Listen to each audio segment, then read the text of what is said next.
Hey, this is Elizabeth Potts-Weinstein, and today I'm sharing my setup for recording YouTube videos. So I've been doing videos, as many of you know, for more than 10 years. And when I first started out, I had a completely different setup than I do now. When I decided to come back to doing YouTube videos, I got a brand new camera, which is what I'm recording this on. And that was one of the big reasons I decided to come back to doing YouTube now, because there's so many more resources available that are much less expensive and at a much higher quality point to do videos. So I want to talk a little bit about my setup and what options are available now. So the camera I decided to go with is the Canon M50. And the reason is because I already had a Canon camera that I was using, a DSLR. And switching from a DSLR in the Canon universe to switching to a mirrorless meant that I was using the same user interface, which made it a lot easier for me. I didn't have to figure out what the buttons were. I didn't have to figure out what the menus were. It was completely seamless. Obviously, a mirrorless camera is slightly different than using a DSLR, but to be honest, it's not that much different as a user, since the buttons in the menu is practically the same. The biggest difference for me has been coming from doing photos on a DSLR to taking videos on a mirrorless camera. It's a much more sophisticated setup doing video on a mirrorless camera, because you're actually doing all the settings, where when you're taking video on a phone, the setup is much more straightforward because you're not taking control of all the various settings. I'm also using a Rode mic, and that I got that as a package with the camera and also a card in the video creator kit that came from Canon. This is a kit that you can get through any major retailer, and it all comes as a package literally in one box. One thing to know when you're doing video is, in many ways, the audio is even more important than the quality of the video. A lot of people get hung up about HD and they want to shoot everything in 4K. Okay, my camera can actually do 4K, sort of. The 4K can add a lot of complexity to the focusing. It's not the best at focusing, the Canon M50 in 4K. I'm not shooting anything in 4K. And there's a reason. Number one, most people aren't going to be watching in 4K anyway, so it doesn't matter. Number two, 4K files are gigantic. I have no desire to be dealing with 4K files. My little MacBook Pro that is from 2015 ain't going to be able to churn out 4K videos. Like, there is no way. It's going to handle these files, these HD files. Okay. Ain't doing 4K videos, okay? So it doesn't make any sense. No one's going to know the difference for the kind of stuff I'm doing. I'm not shooting big movies that are going to go up on a big screen. However, audio matters. People will be super annoyed if your audio is all screwed up. If you're just using the audio that comes with your camera, if you're just using the audio that comes with your phone, it's going to make a difference. So the first place you should upgrade is audio before you even upgrade a camera.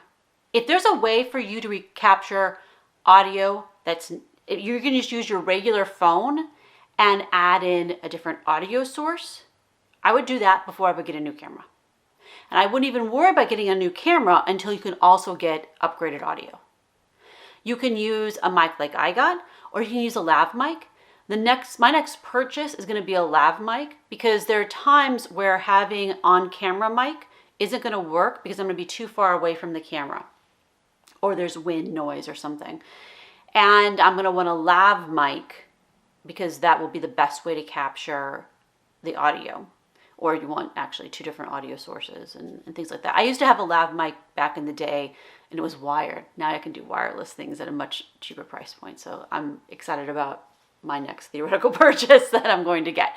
But I highly recommend paying attention to audio, because that's the thing that will annoy people the most and will make them click off your channel. In the setup that I'm doing right now for recording this video, I'm just using natural light. I just have a window right here. I'm going to take a short little video of it with my phone. And it's just a big window. that I have off to the side. And it's lighting me up on one side, and that's it. I have overhead can lights in this room that I do have on all the way just to provide a little bit more of ambient light, and that's it. I don't have anything else going on. I do have the option to put on a reflector. I do have a reflector that I could put over here that could light this side, which would be nice. I do have LED lights with a softbox that's available, but I don't have that on right now because I don't think I need it for this particular video. Those are lighting is something that is obviously very important, but you can do that very cheaply by using natural light. However, timing matters.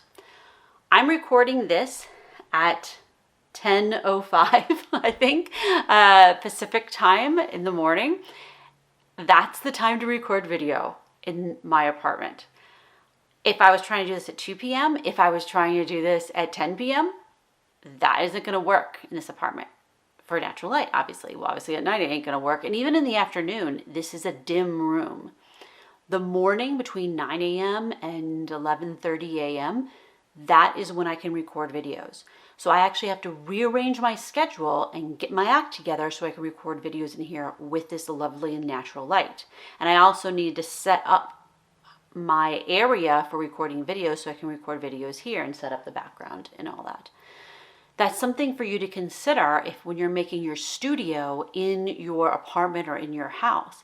Where's your natural light going to be so you can utilize that, because that may be the cheapest and easiest way for you to get lighting as opposed to purchasing, spending hundreds of dollars on lights. The only other aspect of actually recording video I have are cards, memory cards. I use SanDisk memory cards. I have 3 32 gigabyte memory cards, one of which is in the camera right now. And then I have an iPhone. This is an iPhone 6S, obviously very old. It is probably on its last leg, knock on wood. I will be upgrading whenever this one doesn't make it. Because obviously this doesn't capture the best video. One of the reasons I got the camera that's recording this is because this doesn't capture the best video, and then obviously isn't going to be capturing the best audio.